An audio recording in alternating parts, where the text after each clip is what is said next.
Okay.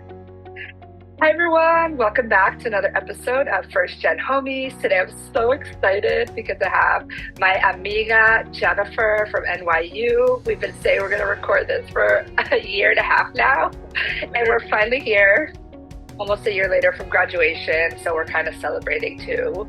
Um, and we met in Patricio Navia's class. I already forgot the name of the class, but it was about politics and elections and what else? I should Was probably, politics in Latin America. yeah, just like politics, Latin America. And we talked about elections, about different modern day things happening in all the different Latin American countries. And it was just a funny class.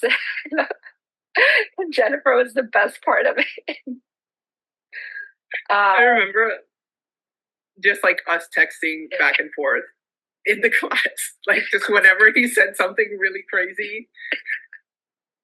it was too funny. But so we bonded over Navia's class in addition to politics and both of our home countries, right, Puerto Rico and Paraguay, are severely underrepresented in the academy. So we bonded over that. We both wrote our theses about, well, she about Puerto Rico and me about Paraguay, but we constantly are talking about politics and a lot happening today nowadays in Latin America, but as well as the U.S. We're both based in the U.S. at the time and study Florida. Um, she's currently working with a congresswoman and gaining some experience there. So I'm so excited to have you, Jennifer. Yeah, thank you for having me. Yes. So one of the things that we were chatting about before we started recording was about how do we define first generation student status or graduate. And I mentioned that I identify as first gen. This podcast is called First Gen Homies, and I'm really working to create a space where people can see different experiences, different careers, different journeys, and really talking about how the path is not linear. And I love Jennifer's lived experiences because she's not only studied abroad, she's got her master's in Italy, she has her master's from NYU, she's from Puerto Rico. So she has a very, for a variety of experiences. And right now she's in politics, but who knows what will be next. So that's what we're going to chat about today. So excited. Yes. So with that said, I identify as first gen, even though my mom went to finish university and her started a master's program. Uh, but I am the first one to graduate with a master's in the United States and undergrad in the United States, which is very different from going to school in Paraguay. So in many ways, I identify as first gen. So I'm curious if you also identify as first gen, um, and what does that look like for your lived experience? Yeah, well, like similar to you, like my both my parents like pursued higher degrees, which is kind of interesting because when they met each other, like my dad was pursuing a medical degree, and my mom kind of like they were friends before they started dating, and my mom expressed to him that she wanted to pursue a career in law, and he was actually the one person who was like really like her cheerleader and um, really pushed for her to pursue that degree, and she completed it. um, but I think kind of similar to you as well, like I'm the first person in my family to like move from Puerto Rico, experience college in the United States, and like graduate from a university in the United States, and also the first person in my family to be interested in politics too. So, um, and like I was the first one in my family to like study abroad, which my parents thought I was crazy for. um, I remember calling my mom and saying, "Oh my God, I got into this like really good scholarship. Like, I got a scholarship for a study abroad program. It's in Germany." And she said, "Are you freaking crazy? Like, have you seen Taken, girl?" And I was like, um, I don't think, I think I'll be fine. Like, it's Germany. Like, I think I'll be fine. Like I had taken some German courses at the time, so I at least knew like how to defend myself. Um, like yeah, I mean, it was a crazy experience. Moving there by myself, not really knowing how to like take a bus, for example. Like I'd never been on a bus in my life before I went to Germany because public transportation doesn't exist really in Puerto Rico. So, and in the US, really, like in Florida, as it does like in other places. But yeah, I would say I do kind of identify myself with that. Your description of first gen, I was the first one to graduate like in the United States. I also did my master's in Italy, like you said. So I'm the first person to get a higher degree in Europe. So that's really cool. And also the first person in my family to have two master's degrees. That's crazy. Yes. What was your first master's in again? It was basically policy writing in or policy studies in the EU. So how to, or a good explanation would be how at the level of the EU policy gets formed, because it not only has to go through um, local communities, but also um, like at the national level. Um, like let's take a country for example, like you have France. So it has to go through something at the national level, and then they all of the countries in the EU have to agree on a policy that will apply to all of the countries in the EU. So it's very interesting when we think about like policy in the US, like how we can never get our Congress people to agree on something, and having what I think it's like 28 countries in the EU now or something. I might be exaggerating the number, but I know there was some new um, countries that joined. Um, but yeah, having 28 different countries agree on, for example, setting carbon emissions for cars or privacy data, like protecting your data on the internet, and basically sticking to that, like it takes a lot of work. And so the EU is really one of a kind in the world. Like we have the African Union, but it's not really at the same level of policy making as the EU, and like implementing and like the single currency, the euro, like that. It's all the one big experiment that's like never really been done before. So that was really interesting to me, and why I decided to do that master's, just to kind of learn like how did it come about, and like why did we decide let's all band together and have a single currency and like make laws aside from our own country's laws that we're all gonna abide by. It's still crazy for me to think about, actually. They're so collaborative, unlike our senators and House representatives for like one country and 50 states. Like they can't figure it out. Yeah. No, it's actually quite like interesting if you ever like want to look into it, which I think everybody should. Like it's actually quite crazy.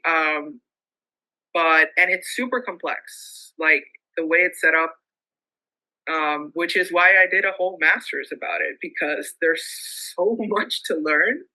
And it was such a short period of time too. Like I said earlier, like the master is only 1 year. So really getting to, I feel like I only scratched the surface on like what the EU is, and like um, kind of what the history there is. I feel like you could study a lifetime and still not understand all the different layers and all the different um, parts to it. And living there versus being an outsider. learning about it and then coming in and actually living in Italy to like learn about it. Um, who's considered the leader in the EU? Is it Italy? Um, Technically, so they have one rotating person, so from every state, um, that will take the post for an amount. I think it's I don't want to get anything wrong, but they get it for a period of time. We can fact check and put it in the comments later. And it rotates. So like for example, Ursula von der Leyen, she was the chancellor of Germany. She was the head of the EU for a really long time. But if you're talking into like who are like the powerhouses of the EU, like what really triggered the movement, there's really like fascinating history because it goes into uh, the history of Europe in itself and how they were always fighting with each other and like invading each other's territories. And so a bunch of countries came together and they said, we're going to have like an alliance. Like, this is my country. Like, you stay out of it.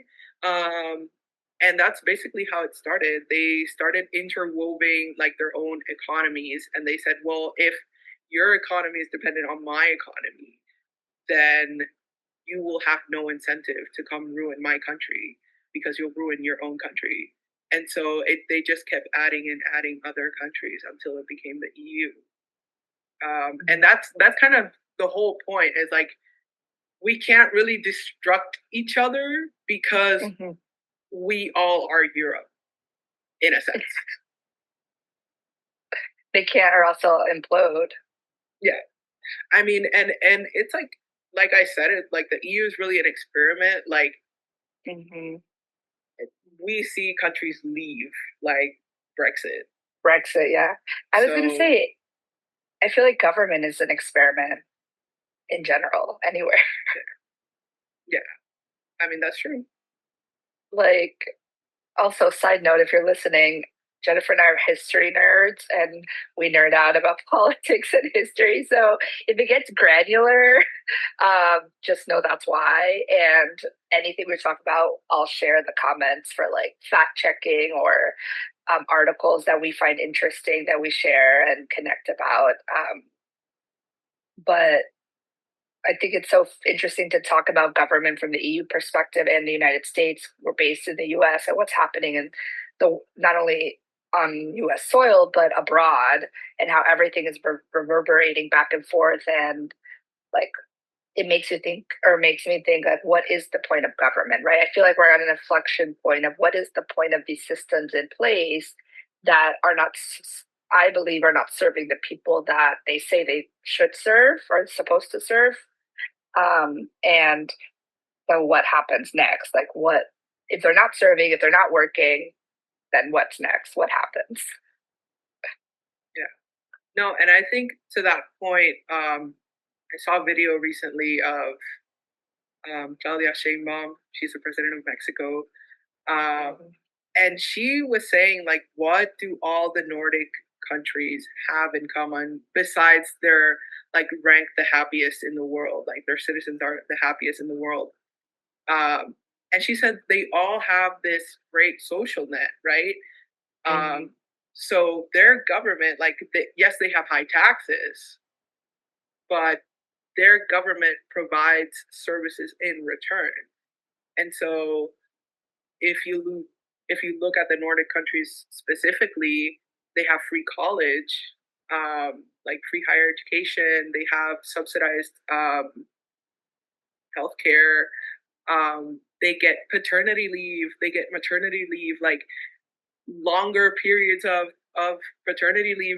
Some of the countries, I don't remember which one specifically, but they got rid of homework, like for example, in schools because they thought kids just needed to be kids. And so the time that they had reserved in school, that's the learning time. But outside, they need to spend time not only cultivating their friendships with each other, but also their relationship with their parents and their family members. And I think that's a really good example of what we all want government to be is we don't want to constantly be worrying about government or whether um, we can afford something or not, like to the point where we worry about, am I going to have to pay taxes back this year, or like how am I going to afford groceries, like that's something people in other countries that have structured like social security nets don't have to think about at the same extent that we do in the US. So it goes back to your point to like, what is government? Like, why, what is it doing? What is it doing for us? Nothing. Especially now with what's this week, we're recording April 25th, the week of conversations around the student loans, um, and that whole debacle, as well as the war on higher education institutions, Harvard, and I forget if the other institutions, but I think Harvard is one that's suing the Trump administration. I think a couple others are banding to that too, but that's the most noticeable one. And it just made me think of like this restructuring and reorganization, dismantling of a system that's existed for the past 200 years. Um, and when we talk about creating new systems that serve our people, I think about like who, like, yes, we need to dismantle systems of oppression, but then now the people dismantling everything are the people that are, in my opinion, like creating more harm and aren't going to build systems that support people um, based on what they're already doing. Yeah, I think like it's very hard for, I think for me especially, working in government and seeing firsthand how ineffective some of these policies are. And even though you say, and I say this to people, I'm like, there is help, like the government can help. And I find myself in some cases thinking, why am I saying this to these people? Like, at the end of the day, whenever we ask for help for somebody, like, hey, this person's going through a really rough time right now, and there is this service available, there's either a huge wait limit or like wait time um, to apply to that service, or the funding ran out early because there's just too many people in need, and so they can't do anything about it because the federal government's not funding it, the state government's not funding it. So at the end of the day, it's really hard to see how this system that we have created, and for better or for worse, rely on, doesn't really care if you're a Republican or if you're an independent or if you're from the Tea Party or if you're a Democrat in need of help. Like to them, you're just another person who's in need of help. And if you don't meet the quota, you don't meet the quota. Like if the funding runs out, it ran out. Like there's nowhere left to go. And it's sad because a lot of these cases I've had to refer to like nonprofits, and nonprofits also rely on funding, external funding. So once their funding runs out, there's nowhere else to go.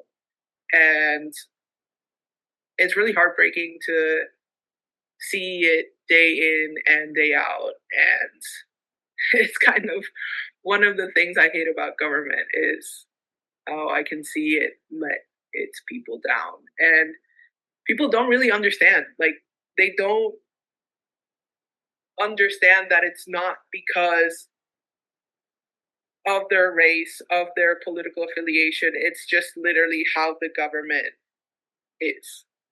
Mm-hmm. And they also don't understand that by educating yourself about what the government is and what the government does and how it works and the bureaucracy behind all of that, that they can kind of begin to understand what changes we can make to make the government be a little bit better, even if not a lot, but just small changes that can really improve communities. Mm-hmm.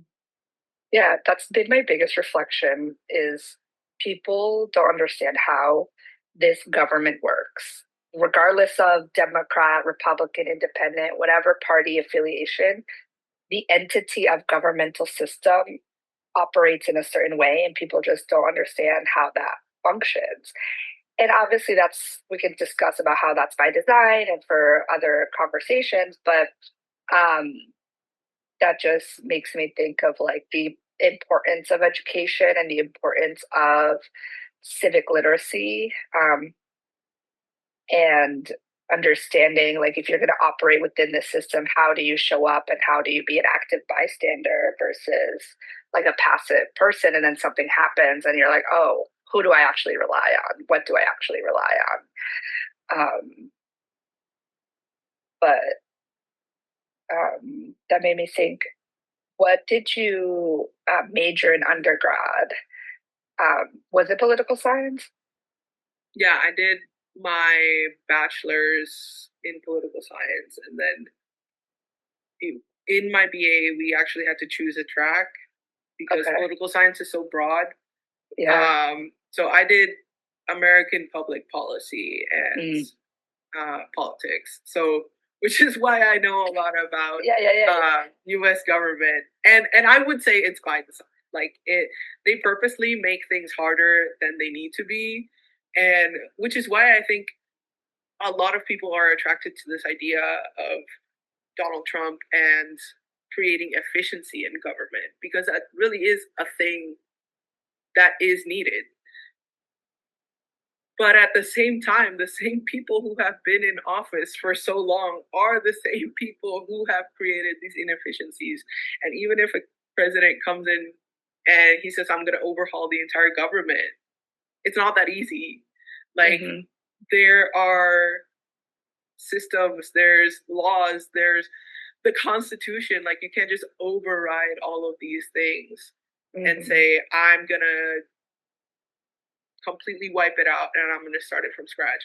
Like that's not how it operates. You could go individually by agency and say, okay, this thing is not working. This thing is not working. We need to make it more efficient.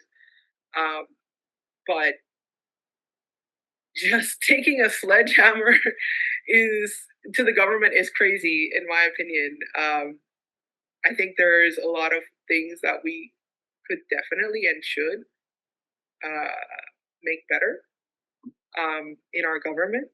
And one of the things that I think we really need in government is empathy Mm-hmm. because honestly, a lot of people who I have personally seen run for office don't care. They don't care. They just want to be in office to be in office. Mm-hmm. And they don't really do anything. And that is really sad because, like you said earlier, before we started recording, like the government works for the people, point blank. Period. Like the one of the basic things that I learned actually in my bachelor's degree is that government is a social contract between Mm-hmm. yourself and the government. Like you're actually giving the government power over you, but because you think that the government is going to take that power and use it on your behalf, not against you. And so I think that's a really important concept to have in mind when you think about government. Mm-hmm. And that's why I think it's like two parts, right? Number one is like you can reclaim that power and right? Through your vote or through your and we talked a lot about this offline during elections about voting, not only in the presidential elections, but the local elections. Primaries are coming up. The midterm elections are coming. I mean, not primaries, sorry. Midterm elections are coming up. Um, and people like going back to our previous point, people don't understand how government works, so then they don't show up for government. They just assume that it's happening in the background, and when it's not happening or not operating now the way we like it or want it to, then people uprise. But the the damage, quote unquote, is already done or happening right now. And so number one, like, how do we take back our power from this government entity, soul, not soul, but like, what's the word, social contract that exists right now? And then how do we engage in that? Do we then run for office? Like, do you and I run for office because we have empathy and we care and we understand how these systems work, and we we have an idea of how we want change to happen within these constructs? Like, what is the solution? I'm not saying we're going to come up with the solution right now, but obviously we're yapping and we're figuring out, like, maybe we can inspire someone else to like understand better what government is, continue to be a political science. And that's another funny thing.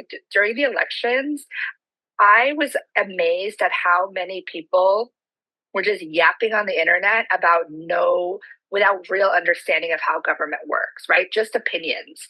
And I was like, political science and political commentary is a career. Like, you get a bachelor's, a master's, or a PhD in political science with quantitative, qualitative research and a lot of like reading and writing to understand this. And I'm not saying I mean, anyone can yap and give their opinion. That's whatever, but that's the internet. But in terms of making informed decisions, I was very amazed at how many people were like talking and colluding the narrative around elections. And it wasn't mostly political science people. It was just like Joe Schmo from the corner, like yapping on the internet. And that's the thing, like, to your point, like, government affects every single one of us. Like, it is, like I said, a social contract between yourself and the people that we elect. So it goes for everyone. Like, my state senator or my US congressperson or senator, whatever, doesn't necessarily just represent me, whether my belief or whatever, or does not represent me because I might be a Republican or I'm a Democrat or whatever. They're supposed to represent everyone. Like, that's why I tell people, like, even random people on the internet, sometimes I'll see videos of like heartbreaking stuff, and I'm like, you know what? You should call your senator. Because, no, really, like, you should call your representative. You should call, like, make a big deal out of it. Like, if it is a big deal to you, chances are it's happening to somebody else. And we live in a society where individualism is highly revered, and that's okay. But we forget that we live in a country that is literally huge. There's what 300 million people living in this country. So if you're going through something, chances are there's a, a similar person going through a similar situation in the next state or in the next state over. And so that's something that we don't really take into perspective when we think about government, because especially in the States, everywhere is different. Like, you get different laws everywhere. And my take on that is, like, everyone can and should critique their government, and talk about it as much as you can, but you should also feel comfortable. And I don't want to go too much into party lines, but you should feel comfortable extending the same critique to the people in your party as you do to people who are not part of your party. Because people, like, we're all humans. Like, we Mm-hmm. see like state representatives, we see state senators, we see governors. We are all human. Like, we will all have similar lived experiences and things that we have gone through, that maybe by sharing your story with them, you can make them look at something in a different light. And I think that happens a lot um, with just calls that I receive, like at my office, or um, and I try to, give everybody the spotlight, because um, the calls come to me, but I sit down with my boss and I say, hey, we have these cases. I really think you should hear them. I really think you should talk to this person. Um, like, their story is actually like very important. Like, it sounds like a very stressful situation, and I think you can make a difference. And just having that conversation with her, and having her say, "You're right. I should talk to this person. I should see what I can do." It's just that one little piece of change that might trigger something.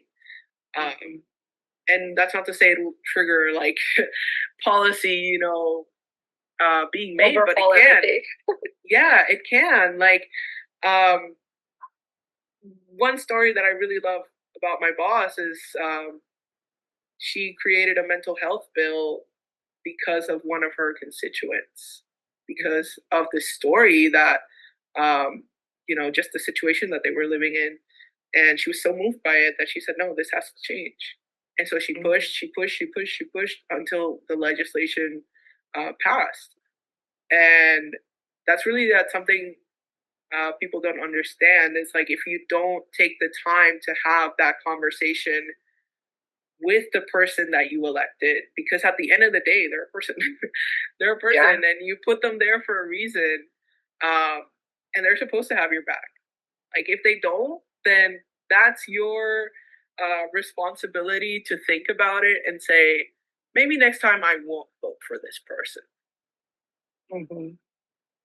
And that made me think when you talk about the bill, like there's so many ways that we can participate, even if we're not the senator or the representative or the mayor or the governor. We can show up to board meetings and school of education board meetings, and we can present bills, we can present ideas. And there was a young senator from Georgia, I'm forgetting her name right now, but she was talking about this during an election. She said, every time I go to a board meeting, I see two people, the same two people pushing their bills. So what happens when I need to present a bill? I have to present that bill because I don't have any other bills to present. And that made me think, I was like, wow, we have to participate in the system.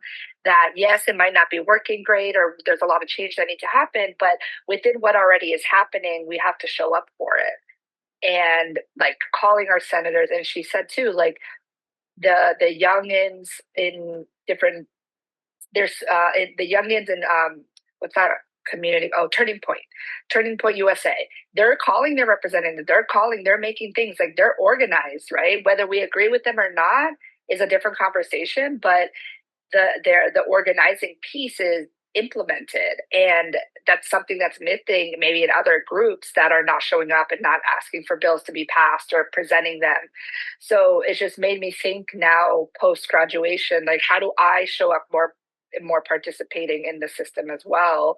um, I think we're at ages that we can run for office, but even like participating in those small ways. Like I've always worked at the polls, I've always called senators, I've always done phone banks and those types of things. And I was like, okay, maybe I need to step it up a little bit more.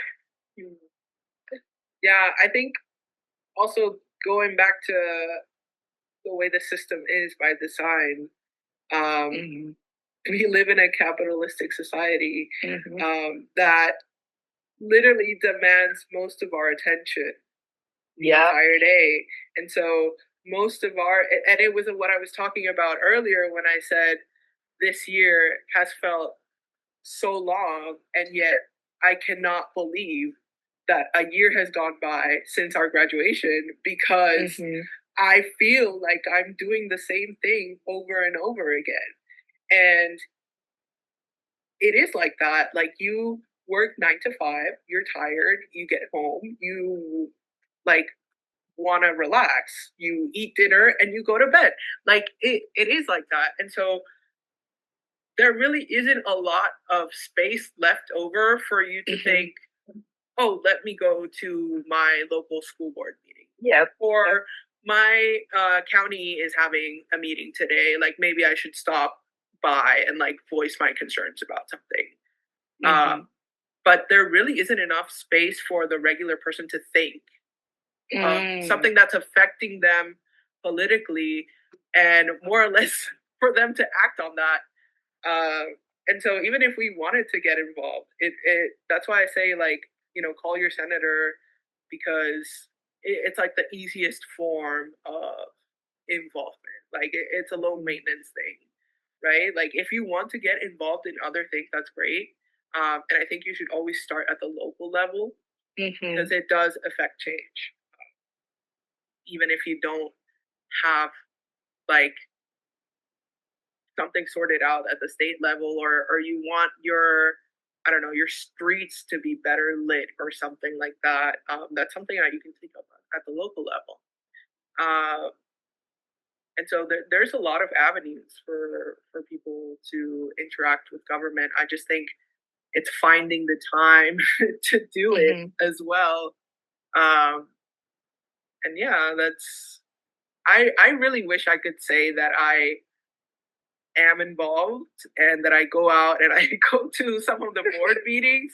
I You go don't for have work to. sometimes, but it is a lot, and It's a lot. it's it's very complex. Like there's a lot of things that sometimes, like for example, your school board voted on changing a special needs program 4 years ago, and then there's an implementation time that has to go through, and then it's 2025, it's time, there are changes happening, and then you're like, well, I didn't know anything about this because it happened 4 years ago. Mm. And so now going over and like requesting like, hey, I don't like this change, you just wasted four or the school board just wasted 4 years trying to implement this program and now people don't like it. So it goes back to like people should be more well informed about what goes into like local platforms and stuff. Yeah. That's so true. I love what you said, that how capitalism demands so much of us.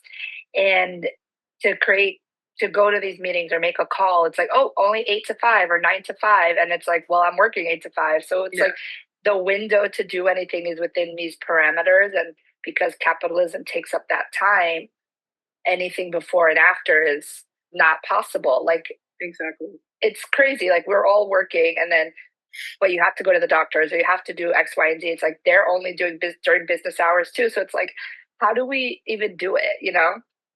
Yeah. Anyways, that's we'll do a part two of like how capitalism needs to change, and we'll move towards a more like socialist conversation. But I did want to circle back to your experiences in study abroad because I also studied abroad a lot, and one of the common questions I get is like, "How did you do it?" or "Why did you do it?" or "What sparked that interest?" So I'm curious, like, if there's an undergrad student or someone in their master's trying to, or not a master, sorry, in their undergrad trying to go to abroad, and then someone who is trying to apply to master's programs.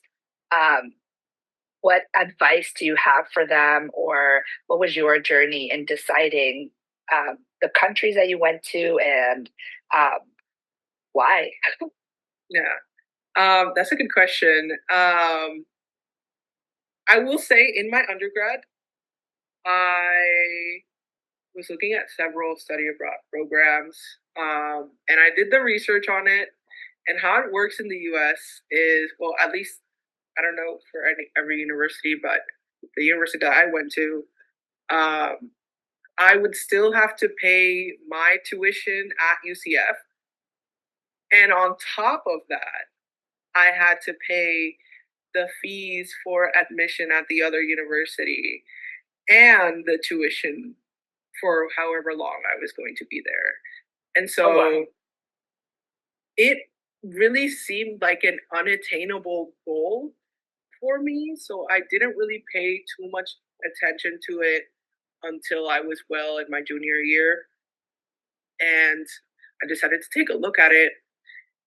And because I was taking classes in history and like international relations and all these things, I discovered that Germany had free tuition for international students. So I looked at the programs that were at my university, and one of the political science programs for my university, one of them was in Germany.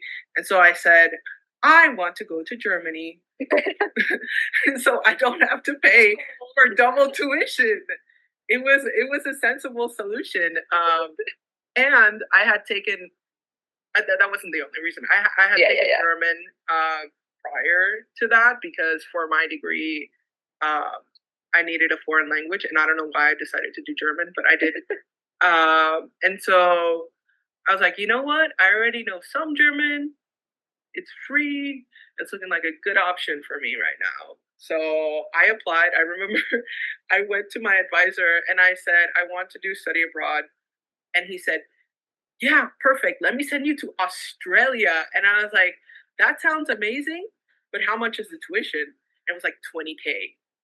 And I was like, yeah, crazy, Nope. right? Because I had applied to a scholarship. The scholarship, I think, was for the entire semester, uh, like 8,000.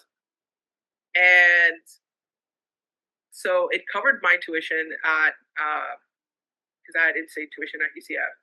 And so I was left over with like 5K to go to Germany. And I said, if I only need to pay $200 admissions at Germany, I'm going to do Germany. He was like, why do you want to do Australia? And I was like, because I only have like 8K. Like I need to spread it out. Like I need to use it wisely. And he was really adamant. He was like, Australia, yeah. Australia. I was like, you know what? Like, no, I said Germany. I'm going to stick to Germany. And so I applied. I got in. I got the scholarship. I only had to pay for not my tuition, my admissions. And when you pay the admissions in Germany, they give you a transportation ticket. And so you can use, like, you have free transportation around the entire state where you're at. So, like, I was in Lüneburg, which is close to Hamburg, and that was Lower Saxony. So I got to travel around Lower Saxony for free. And so, extra perk, which I did not know Germany before I went there. And so I only had to pay really for where I lived, my dorm. And the university offered dorms on the campus to international students. So that was cool. And it was only like €200 a month. So it was pretty flexible too. You could either stay with like a host family. You could stay with German students, like if you wanted to. Like they had dorms for international students and they had dorms for German students, and they had mixed. So you could either choose mixed, or you could choose Germans, or you could choose international students. And because I wanted to get the full experience, I said, you know what, I want to meet other international people. So I went with the international dorm, and got all of my friends lived close by, so it was great. And I would say, kind of to transition why I decided to do a master's degree in Italy. Studying abroad in Germany really changed my perspective of just education in general, and like pushing the boundaries of what you could do. And once I got back, I only had 1 year left. So I graduated. Unfortunately, I graduated during 2020, during the pandemic. So my plan was to do my master's degree in Germany as well. So I would have to pay tuition.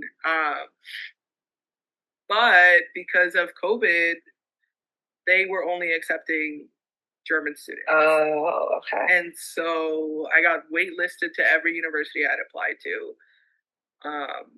And so I had applied to some backup universities, two of them in the Netherlands. And so I ended up going to a program in the Netherlands, which was dual. It was a dual program. Like I would spend 1 year in the Netherlands and 1 year in Germany. And I was able to get my visa, although like super late in the year, like in November. And I did start that program. I did not finish it. I think COVID really got to me. The whole experience, also moving abroad during a pandemic, I would not recommend. Um, really hard to make friends, especially. I also moved to a town in the middle of nowhere in the Netherlands, which is crazy. I didn't speak Dutch. Um, so interesting experience. But that did lead me to kind of take a gap semester. I ended up dropping out. I took a gap semester. I applied to NYU. I applied to JMU in Italy, and I applied to University of Amsterdam. Several other programs because I wanted to stay in Europe, but I also applied to NYU and Columbia because I had a friend in New York who like told me basically like go for it, like why not. Um, and so I did it kind of just for the fun of it. I was like, yeah, let me see if I get in. I don't think I will get in, but let me see. Um, and I remember the NYU acceptance letter actually came in first. And I was like, I cannot believe I got into NYU. Like I literally cannot believe it. And I remember thinking, but I can't afford it. Like I can't afford it right now. Like I would have to move also to New York. And so I didn't reply. I just left it like that. And then I got the acceptance letter from the program in Italy. And I said, well, perfect. Like, I wanted to go to this program anyway. I love Florence. I'd been to Florence before. And when I was in high school, I was obsessed with the Medicis. And so I thought it was like an opportunity that I could not pass up. And it was only 1 year. So I decided to move to Italy. Like, I literally just grabbed all of my bags and moved to Italy. Did this program. It was amazing. And it's a university it's an American university based in DC, but they have this specific EU program, masters in Florence. And so I thought that was really cool because and the other perk about it is that they would charge tuition, but like from Italy, not from the States. Okay. And so I think the entire year was like 16K, which that's like basically not even a semester at NYU. So like 3 credits. Yeah, so I was like, yeah, no brainer. Like I'm going to Italy. And it was really something that I wanted to do because that master's that I mentioned that I dropped out of was also European, like EU, okay. like European studies. So at the end of the day, I went from studying abroad, like before I went to Germany, I had never stepped foot in Europe ever in my life. It was the first time I went to a country where I couldn't understand the language very well. Because I had traveled through Latin America and like the US, but I'm bilingual, so it was never really an issue for me. And that really opened up, I think, a lot of barriers that I had about thinking about education in general, and where you can get a degree and how accessible everything is. I would say the only kind of pain is getting a visa, but once you're accepted into the university will help you out with the visa process. So it is a little bit easy in that sense. Comparing the visa process in Germany and in Italy, it took me like 4 months to get like my residence permit in Germany. I never got my Italian one. I was there for a year. Like it's really crazy. Italy is like, no. They literally like I went in for the interview and everything.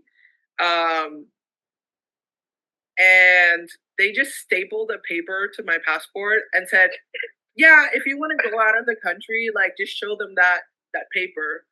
And I was like, "But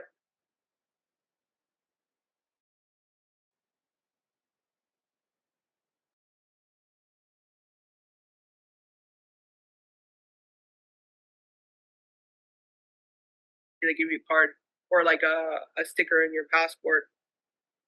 And I was like, but but I like I have no like there's no information on this paper. Like it just says my name and like my address in Italy. Like it's not an actual visa." And they were like, "No, it's okay, you'll be fine." They're like, So you'll be fine. yeah, I mean, I was fine actually. Like Yeah. I trusted the process and it worked. So Yeah. Trust the process. I That's will her. say. And actually, speaking about visas, the process in the Netherlands took me probably about a week and a half. So it was so efficient. Like I went in, I had all my documents. They said, "Okay, you do have a bank account, you have your passport picture. Okay, yeah, here." And they gave me a card the same day. And I was like, Oh, there's efficiency in the world. We can be efficient. yeah, I think we need to go to the Netherlands for our PhD then. honestly, no, I wouldn't try to do it. Like, Except I don't speak Dutch. actually, they speak English, but they have English and Dutch are their main languages. Okay. So that was a problem I didn't have in the Netherlands was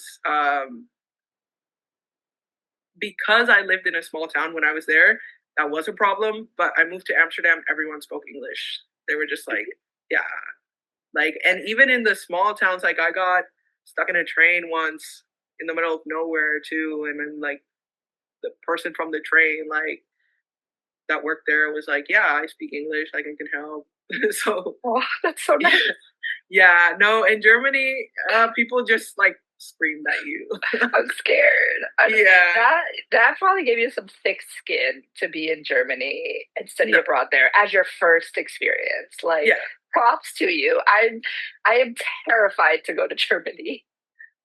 I will tell you when I first got there. So I was in Puerto Rico before I went there, and there's a direct flight to Frankfurt, and I had to go to Hamburg. So I took the direct flight from Frankfurt, from San Juan to Frankfurt. But this lady, when we got into the airplane, right, she wanted the window seat, and she didn't pay for the window seat, and she wouldn't move, and so the entire flight was delayed because this lady, like, they had to kick her out of the airplane, Oh my god. right? Is And she so, German? no, she was Latina, like, so, It's San Juan to yeah. yeah. I don't know if she was Puerto Rican, but she was definitely like she was speaking Spanish. Um, but yeah, so they delayed it, and I hadn't bought the flights as connecting. I had bought the other flight Yeah. later, and so when I got to Frankfurt, I missed my other flight, and so they were like, "Yeah, that sucks," and I was like, I had to go up to come. It was like 5 in the morning too. I had to go to customer service and be like, "Hey, so I have this other flight book," and they're like, "Yeah, you missed it," and I was like, "Yeah, but like it wasn't my fault." Like I explained to her like what happened with the lady, and she was like, "Yeah, well, you should have booked the two tickets together, and then we would have automatically put you in another flight." And I was like, "Okay, I'm sorry. I bought them with the same company. I just bought them at different times. Like I couldn't afford to buy the two of them All together." together. And she was like, "Well, you need to pay €100 to like get on the next flight." And I was like, Oh my "Okay." god. And so I pay the €100. They put me on the next flight, and then the next flight gets canceled. And at that point, I had not slept because this was my first like international flight, and so I couldn't sleep the entire way there. And I hadn't slept for like 24 hours. It was 12 p.m. I was supposed to get to Hamburg at 10 a.m. Um, And I just sat down in the airport and cried. Like, I just sat down and cried. Like, I was like, I don't know what else to do. I They kept canceling my flights, so I ended up going to Hamburg at like 9 p.m. Mind you, without sleeping. Like, I fell asleep standing up, like in the airport, because I legit was so tired. Yeah. And I got to Hamburg, and the one student like from the university was waiting for me at the train station, and I had to tell her like, "Hey, I'm still in Frankfurt. Like, can you meet me tomorrow? Like, I don't know when I'm gonna get to Hamburg. I don't know what to tell you.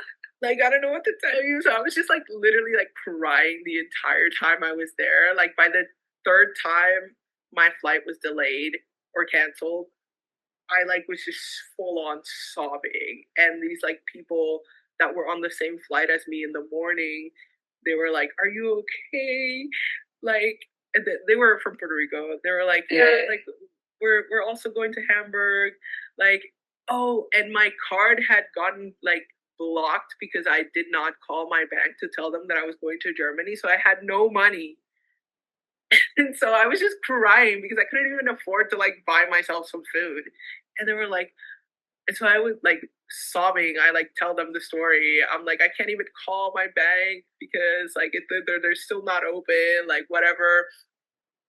And they were like, here, like have some money. And I was like, I was like I was just sobbing. I was just like, the entire experience was so overwhelming because moving to a place that you know nothing about, like also German culture is like very different from like Hispanic culture in a sense. Like I feel like anywhere you go in Latin America, you will kind of get a sense of like, or they're kind of similar in a way that we're like open and friendly, and like willing to help other people out, like these other people in the airport were.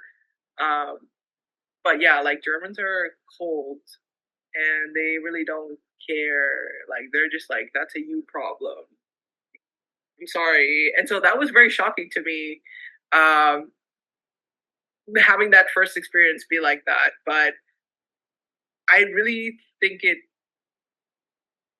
taught me a lot about the world and like just having different perspectives as to what other people might react and how they might have grown up and like their different environments and everything. And so when I moved to Italy or when I moved to the Netherlands, I feel like I was better prepared for that. Mm-hmm. That's so tough. My first abroad was actually Australia. That's so funny. Your professor was like, Australia, Australia. I really No, wanted to go to Australia. he legit like literally wanted to put me on a boat and ship me to Australia. I was like, why? Why is it so important to you that I go to Australia? Like, but I'm glad you enjoyed Australia though. Well, my study abroad experience, our tuition was covered, like no matter whether you chose Australia, Spain, or wherever, it was the same amount. So, like, my scholarship transferred over to the study abroad experience, and then I got additional scholarship to do it, like the Gilman and like the W.T. Morris, and then like private donors gave me money through Fairfield. Um, so my experience was that I didn't have to pay additional because it was included within tuition, room, and board. Um, but I wanted to go to Australia because that's where I could do my psychology credits, and then Spain to do my Spanish language and literature credits.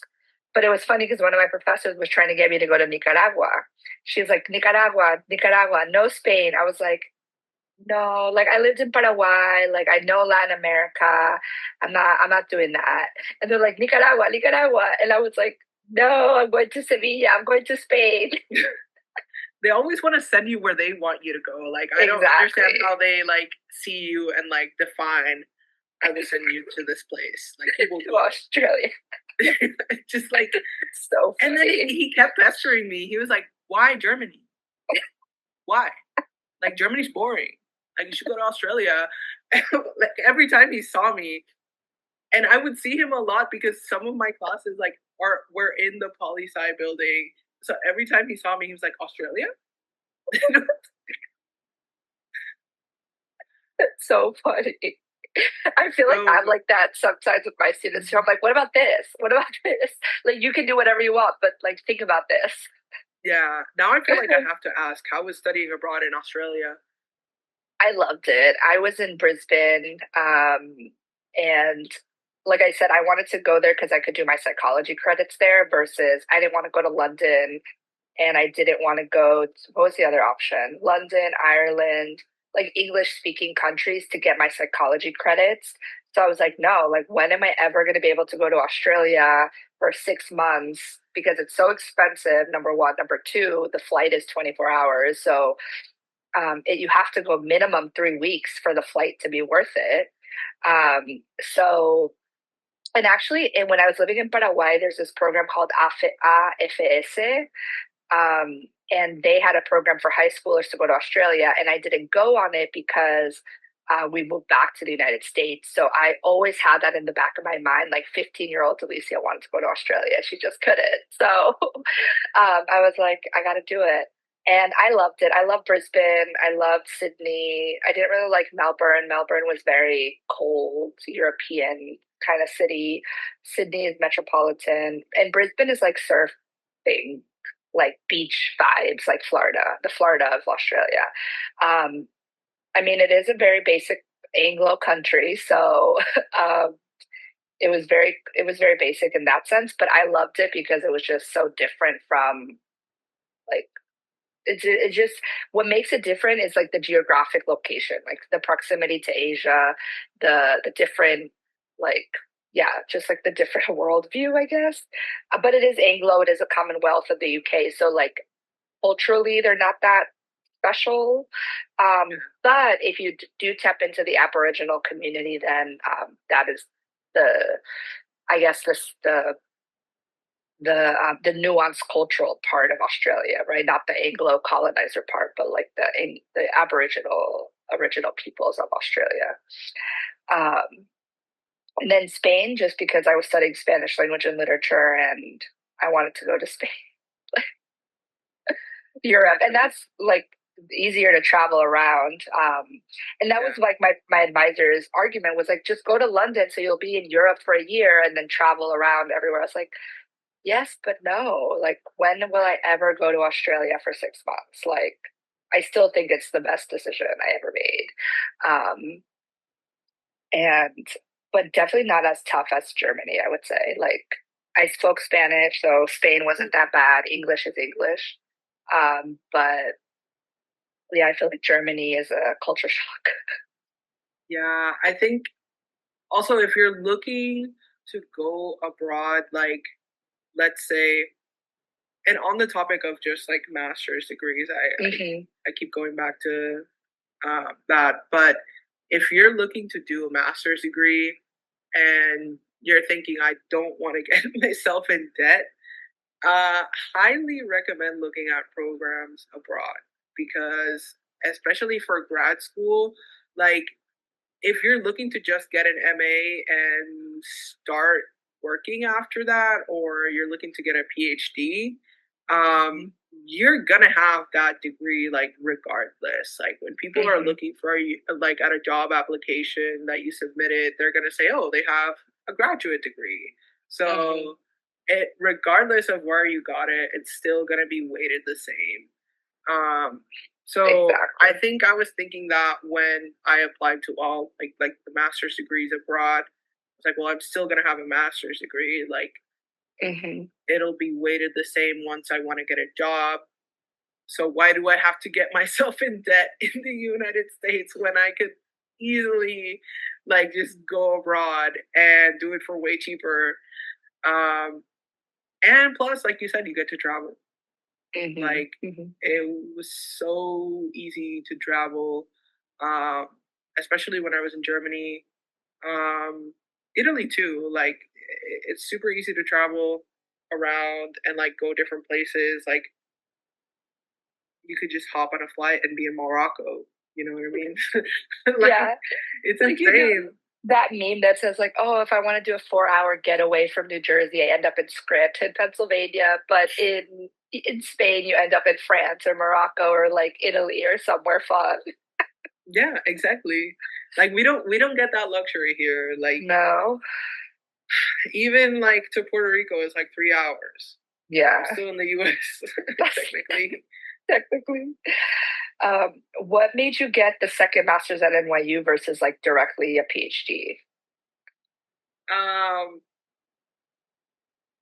it wasn't it was a little bit like I got into NYU. I kind of have to go now. Like I can't waste this opportunity. Yeah.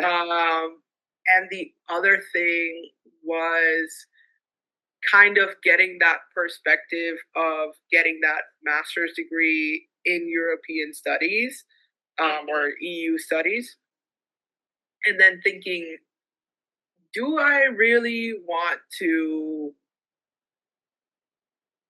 keep going in this field? Like Mm. a bunch of my friends were saying, like, I'm gonna do international trade.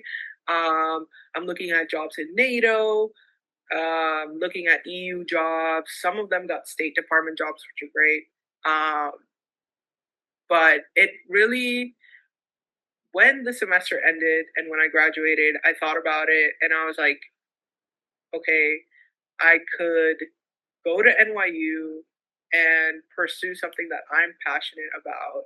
And that's when I decided to write my thesis about Puerto Rico Hmm. um, before I even went to NYU. Yeah. Uh, because I was passionate about it. And I think that ultimately affected my decision as to, okay, this is something I'm gonna do. And like I think I've mentioned this to you before, but like I was legit scared of moving to New York. Like Yeah. I never thought I would live in New York. I never wanted to live in New York. I just did it Mm. solely for the experience of going to NYU and pursuing something that I was passionate about. And so I didn't really see myself living there long term pre NYU, which is crazy because now I'm thinking about moving back and I miss it. And it's just crazy how you go full circle Yes. sometimes. But to answer your question, it was really that, like, having the opportunity that I think NYU really gave me to pursue the studies that I wanted to do. And like it was more flexible than my other degree. Um, and like we were talking about earlier, like not only were the professors like really knowledgeable about everything, like or not everything, but like really knowledgeable about like Latin American topics, Hmm. but they were also willing to listen to us about Yeah. our two countries who were never mentioned in these classes. And like Never. we could bring them up and have discussions about like what our societies were like versus like Mexico or like Brazil, which are like these huge powerhouses in Latin America. And so I feel like that really it gave me a purpose in a way. And so I'm I have zero regrets about going to NYU. I thought I would because it was expensive, but I really don't. Yeah, I keep thinking back, like any time that you and I could talk in class, we would like bring the conversation to Puerto Rico or what's happening in Paraguay. And like I noticed Navia specifically taking into consideration and like he would then bring up Paraguay on his own or like Puerto Rico on his own because at the end, not him specifically, but any professor like just looks not, I don't want to say dumb, but Like looks, Pamela would do it a lot. yeah, like they would look uninformed if they're not talking about these countries. Like us showing up in those classes and bringing it up is like reclaiming history, I think, and reclaiming representation for these people who are not in these spaces, right? And I think that's why it's so important for us on our own journey, like in academia or work or whatever we decide to do, is like get a PhD because I think it's 0.01% of Latinas who get PhDs, but then I would say Puerto Rican and then Paraguayas are like 0.0001% who get it. And I think I know higher education is volatile and acceptances are all over the place and wait lists, all of that. But like I think that's I think something that fuels you and I that we talk about often is like that representation. And I want to shout out your title of your thesis because it's just so good. I kind of want to read the abstract. You should look at my It's dedication, though. it's so good. Like, yeah, it needs to be published somewhere, and it will be. Unveiling colonial realities, the long-lasting legacy of U.S. colonial rule in Puerto Rico. And then the abstract is this paper dives into the history of Puerto Rico's relationship with the United States and how it continues to shape the island's social and political landscape. Ultimately, this paper seeks to deepen the reader's understanding of Puerto Rico's colonial relationship with the United States and the issues that have arisen due to said relationship.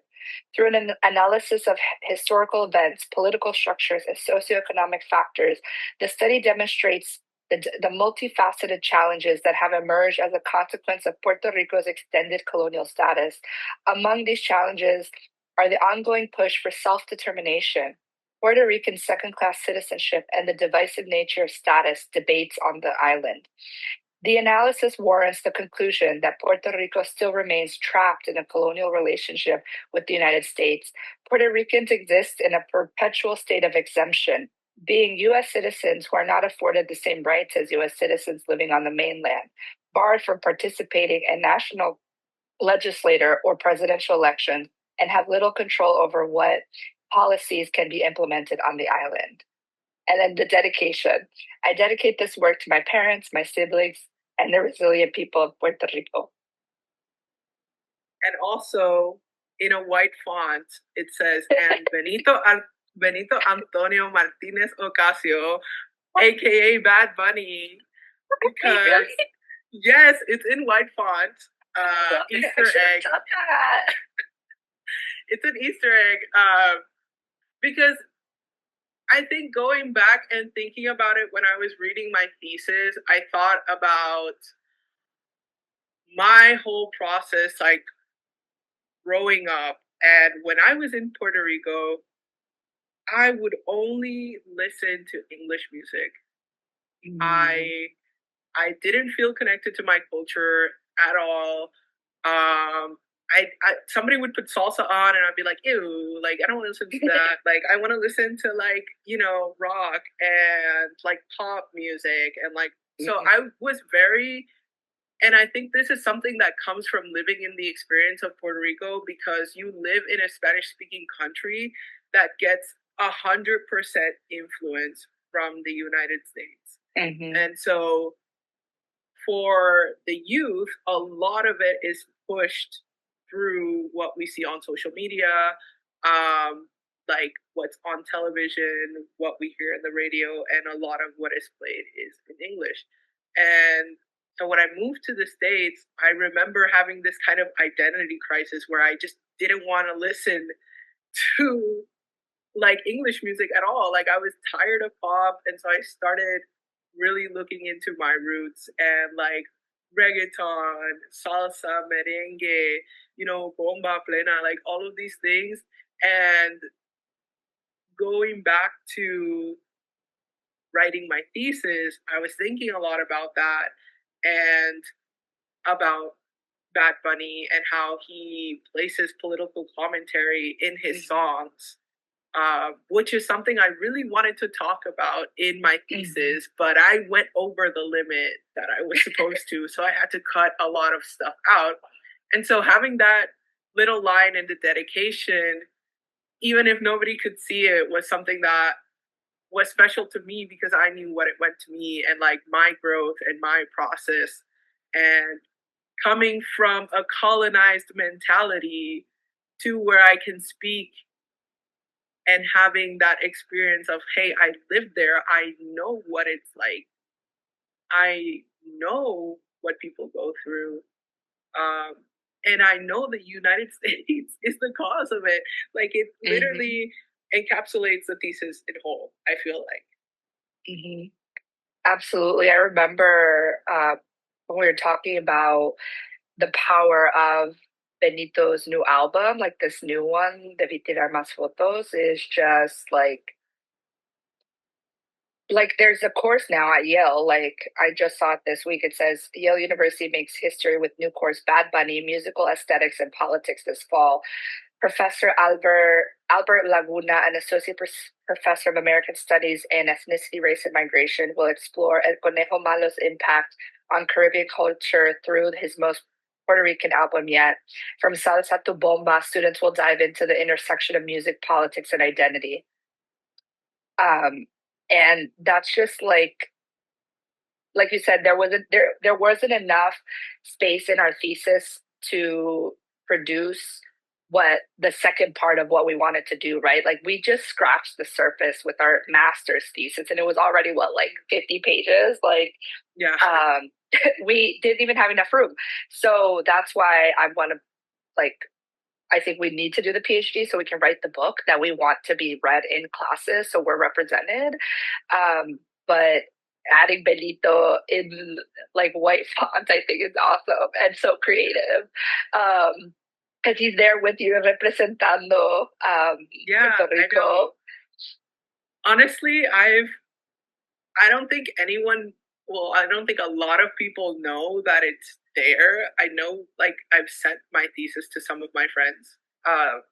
But unless you know to look for it, you're not going to see it because it's in white font. And so Yeah, yeah, I wanted to do that because I wanted it to be a part of my completed thesis.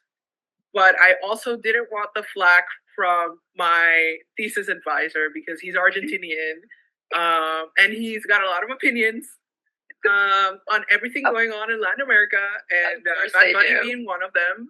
And so I was like, I don't like, even if he sees it, he might not know, you know, Benito Antonio, the full name. Yeah, And yeah, so yeah. I just wanted to plant that Easter egg there. And Yeah. I've been wanting to talk about it for so long, but I don't think I've ever like actually fully had a conversation on why it's there. And so I think it's really meaningful that one that you said it and then you read it and that I got to share that story with you. Um, and two, now that people will actually know about Bad Bunny, like he really has a lot of political commentary, even like going back to his first album. But this last one's definitely his most political yet. And that's like what we talk about too often is the role of the artist and the role of artistry during this time. And I love that he's a Pisces and you're a Pisces.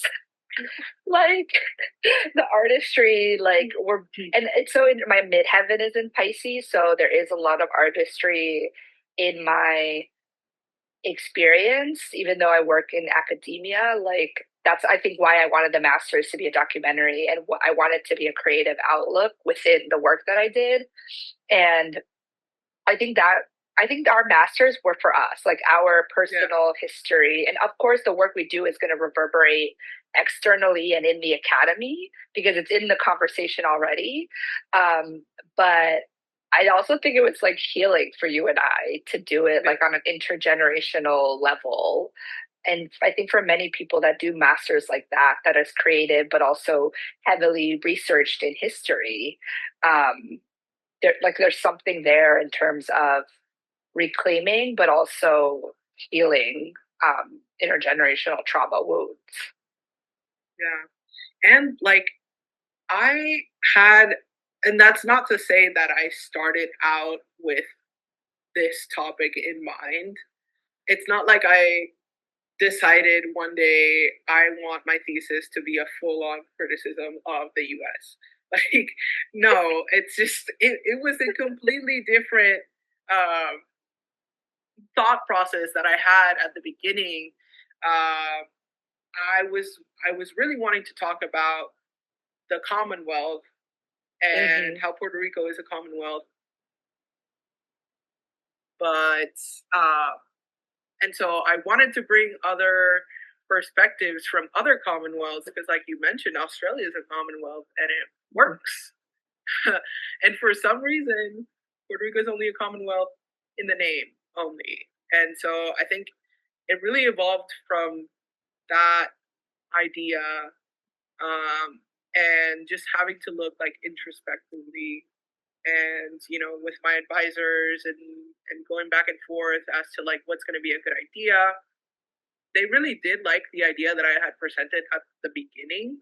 It was just going to be a lot of research, and ultimately I wouldn't be able to fit it all into one master's thesis. And so I really had to focus, because I wanted to do a comparative approach, but I really had to focus my research on what I wanted to do, which was Puerto Rico. And so that's how I ended up with that. But I feel like NYU really gave us the space, like you said, to focus on what we wanted to and not really narrow it down, or really narrow it down to what like would end up in a project that would represent us and our journey and everything that we wanted to bring to NYU when we first got there. And I don't think a lot of people, at least in my program, I don't think a lot of people understood that. And, my thesis didn't win awards or anything at NYU, but to me, it's special. I do have friends that won the top like awards for thesis and whatever and like honors.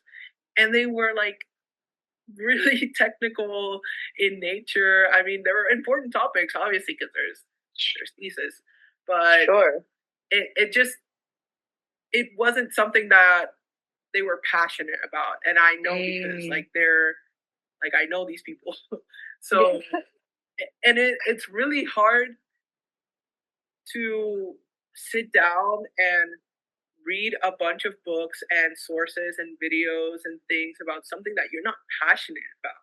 And like the end result, it might be a good one if you put a lot of work into it, but I don't know, like I think for me the experience was completely different than for some people in my program, which not to say that it's bad, but I really am proud of like what like I feel like my work is somehow down the line going to affect and maybe open some people's eyes like in Puerto Rico about like what the situation's going on there, and like it could be published like you said,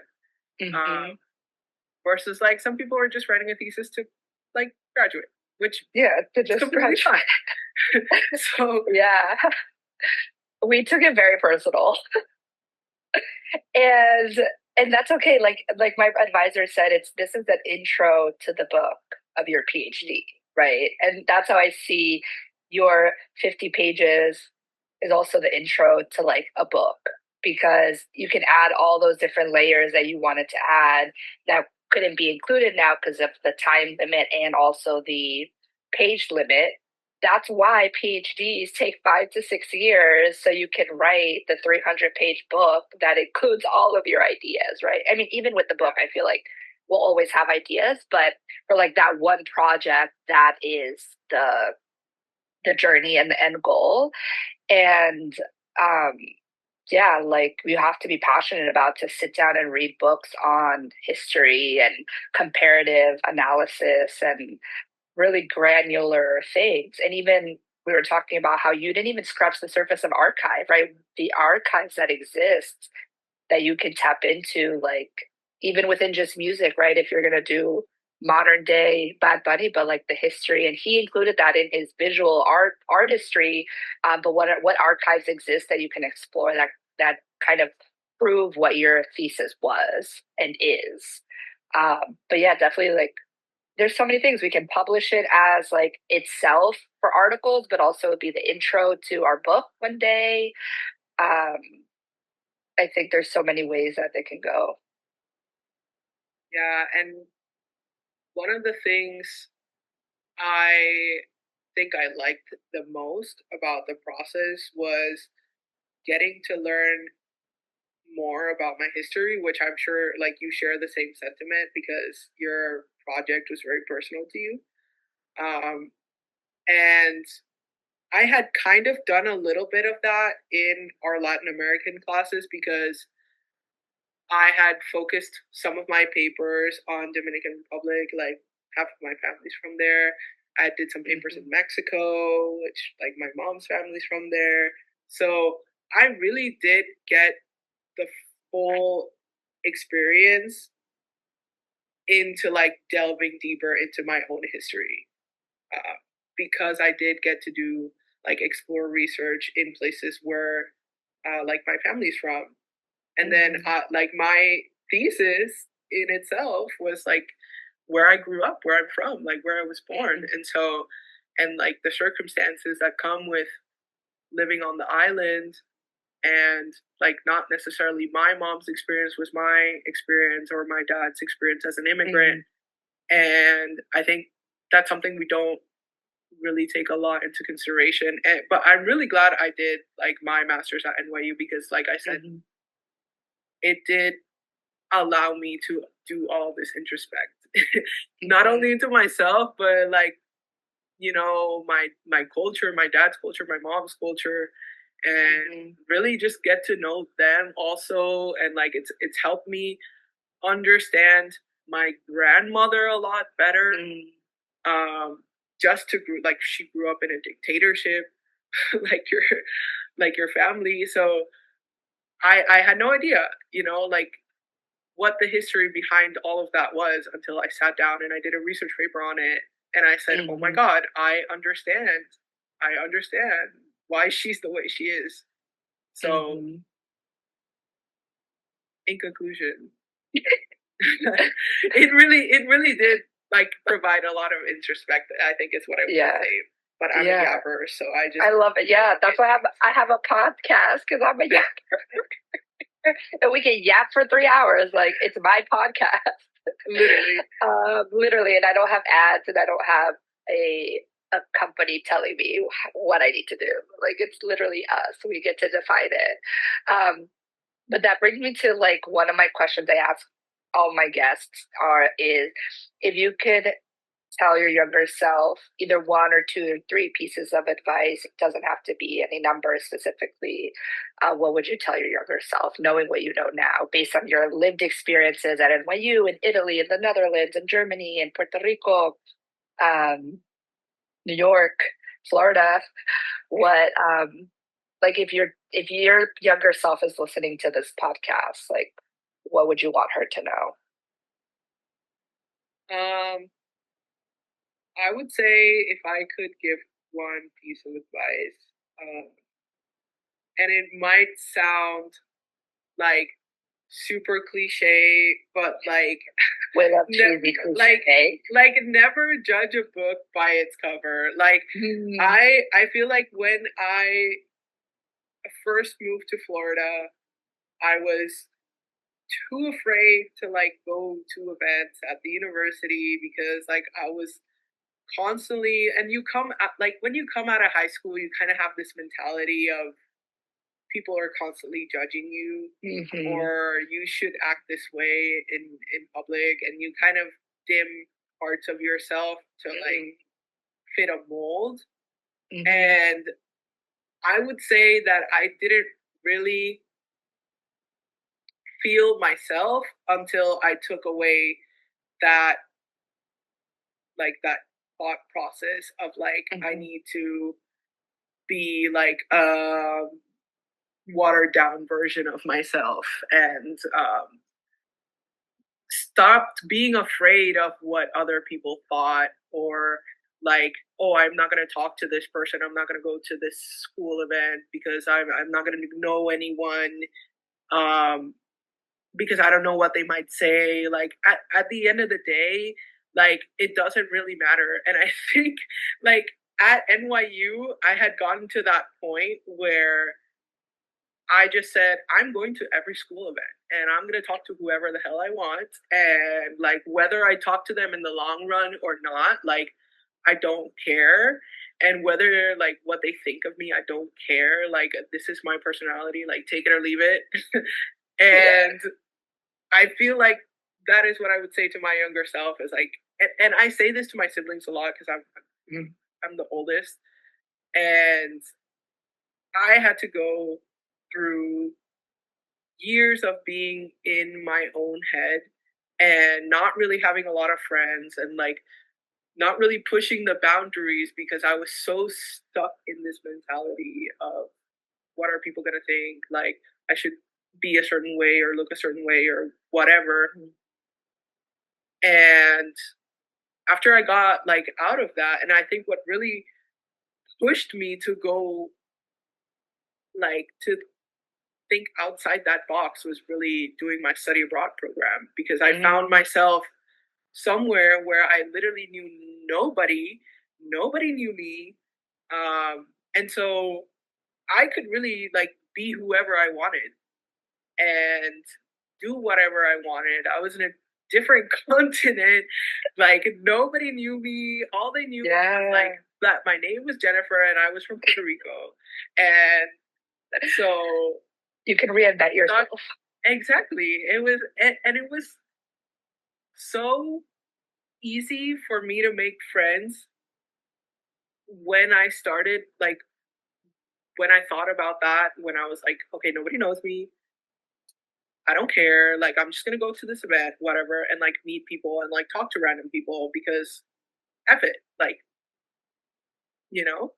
And after I had that experience, I came back and I feel like I was a completely different person. Like, I've never been the type of person to, up until that point, to have multiple friend groups. Like I had always had my same friends from high school, like in Puerto Rico. They're still my friends now. They're my best friends. But now I have so many different groups of friends. Like I have my Europe friends. I have my friends from JMU in Italy. And I have you guys from NYU. And so none of that would have happened, I think, had it not been for study abroad. So definitely recommend, guys. Moral of the story, study abroad. And the other piece of advice, like I would say, yeah, go study abroad, push your boundaries, bro. Like I never would have imagined in a million years when I was applying to colleges in high school that I would have ended up like at NYU. And so I did apply to NYU as an undergrad and I didn't get in. And so full circle, like I said, like you never know what type of growth is ahead of you. So always just kind of push yourself to do other things. Explore. Yes. I love that. Explore. Yes. That's my mantra, Deli the Explorer. Yes. I love it.